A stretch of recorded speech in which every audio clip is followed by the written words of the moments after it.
Marc, chapitre 6. Jésus partit de là et se rendit dans sa patrie.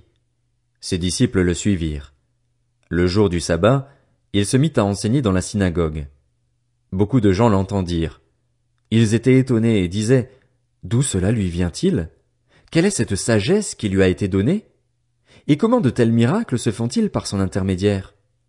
N'est-il pas le charpentier, le fils de Marie, le frère de Jacques, de Josès, de Jude et de Simon? Et ses sœurs ne sont-elles pas ici parmi nous? » Et il représentait un obstacle pour eux. Mais Jésus leur dit, « Un prophète n'est méprisé que dans sa patrie, parmi ses parents et dans sa famille. » Il ne put faire là aucun miracle, si ce n'est qu'il guérit quelques malades en posant les mains sur eux. Et il s'étonnait de leur incrédulité. Jésus parcourait les villages des environs en enseignant. Alors il appela les 12 et commença à les envoyer 2 à 2, et il leur donna autorité sur les esprits impurs. Il leur recommanda de ne rien prendre pour le voyage, sauf un bâton, de n'avoir ni pain, ni sac, ni argent dans la ceinture, de chausser des sandales et de ne pas mettre 2 chemises. Puis il leur dit, « Si quelque part vous entrez dans une maison, restez-y jusqu'à votre départ. Et si, dans une ville, les gens ne vous accueillent pas et ne vous écoutent pas, retirez-vous de là et secouez la poussière de vos pieds en témoignage contre eux. Je vous le dis en vérité, le jour du jugement, Sodome et Gomorrhe seront traités moins sévèrement que cette ville-là. » Ils partirent et prêchèrent en appelant chacun à changer d'attitude. Ils chassaient beaucoup de démons, appliquaient de l'huile à beaucoup de malades et les guérissaient. Le roi Hérode entendit parler de Jésus, car son nom était devenu célèbre.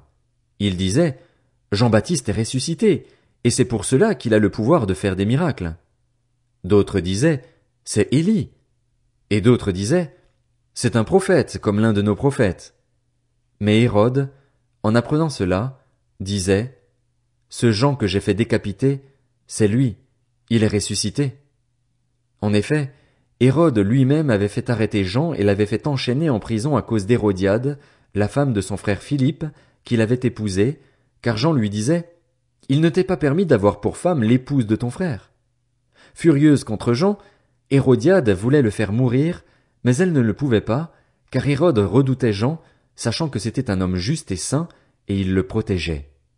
Après l'avoir entendu, il était souvent perplexe, et c'était avec plaisir qu'il l'écoutait. Cependant, un jour propice arriva lorsqu'Hérode, pour son anniversaire, donna un festin assez grand, aux chefs militaires et aux personnalités de la Galilée. La fille d'Hérodiade entra dans la salle, elle dansa et plut à Hérode et à ses invités.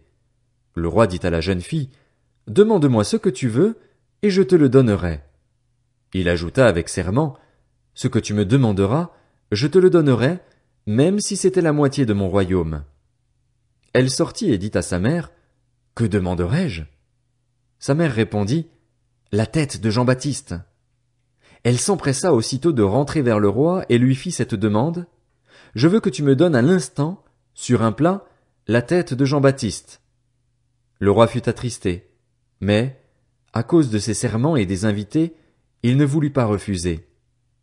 Il envoya sur-le-champ un garde, avec ordre d'apporter la tête de Jean-Baptiste. Le garde alla décapiter Jean dans la prison et apporta la tête sur un plat. Il la donna à la jeune fille et la jeune fille la donna à sa mère. Quand les disciples de Jean apprirent cette nouvelle, ils vinrent prendre son corps et le mirent dans un tombeau. Les apôtres se rassemblèrent autour de Jésus et lui racontèrent tout ce qu'ils avaient fait et tout ce qu'ils avaient enseigné.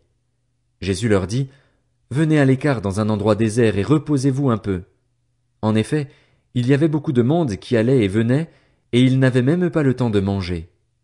Ils partirent donc dans une barque pour aller à l'écart dans un endroit désert.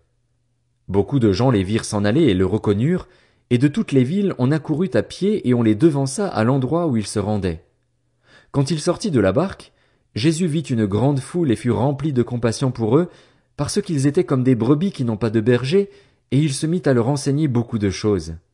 Comme l'heure était déjà bien tardive, ses disciples s'approchèrent de lui et dirent, « Cet endroit est désert, et il est déjà tard. Renvoie-les afin qu'ils aillent dans les campagnes et dans les villages des environs pour s'acheter du pain, car ils n'ont rien à manger. » Jésus leur répondit, « Donnez-leur vous-même à manger. » Mais ils lui dirent, « Faut-il aller acheter des pains pour 200 pièces d'argent et leur donner à manger? » Il leur dit, Combien de pains avez-vous? Allez voir. Ils s'en assurèrent et répondirent, 5, et 2 poissons. Alors il leur ordonna de les faire tous asseoir par groupes sur l'herbe verte. Ils s'assirent par rangées de 100 et de 50. Il prit les 5 pains et les 2 poissons, leva les yeux vers le ciel et prononça la prière de bénédiction. Puis il rompit les pains et les donna aux disciples afin qu'ils les distribuent à la foule. Il partagea aussi les 2 poissons entre tous. Tous mangèrent et furent rassasiés, et l'on emporta 12 paniers pleins de morceaux de pain et de ce qui restait des poissons. Ceux qui avaient mangé les pains étaient au nombre de 5000 hommes. Aussitôt après, il obligea ses disciples à monter dans la barque et à le précéder sur l'autre rive, vers Bethsaïda, pendant que lui-même renverrait la foule. Quand il l'eut renvoyé, il s'en alla sur la montagne pour prier. Le soir venu, la barque était au milieu du lac et Jésus était seul à terre. Il vit qu'ils avaient beaucoup de peine à ramer, car le vent leur était contraire. Vers la fin de la nuit, il alla vers eux en marchant sur le lac, et il voulait les dépasser. Quand ils le virent marcher sur le lac, ils crurent que c'était un fantôme et ils poussèrent des cris, car ils le voyaient tous et ils étaient affolés. Jésus leur parla aussitôt et leur dit, « Rassurez-vous, c'est moi, n'ayez pas peur. » Puis il monta près d'eux dans la barque, et le vent tomba. Ils étaient en eux-mêmes extrêmement stupéfaits et étonnés, car ils n'avaient pas compris le miracle des pains, parce que leur cœur était endurci. Après avoir traversé le lac, ils arrivèrent dans la région de Génézareth et y abordèrent. Dès qu'ils furent sortis de la barque, les gens reconnurent Jésus et parcoururent tous les environs. Ils se mirent à apporter les malades sur des brancards là où ils apprenaient sa présence. Partout où il arrivait, dans les villages, dans les villes ou dans les campagnes, on mettait les malades sur les places publiques et on le suppliait de leur permettre seulement de toucher le bord de son vêtement. Tous ceux qui le touchaient étaient guéris.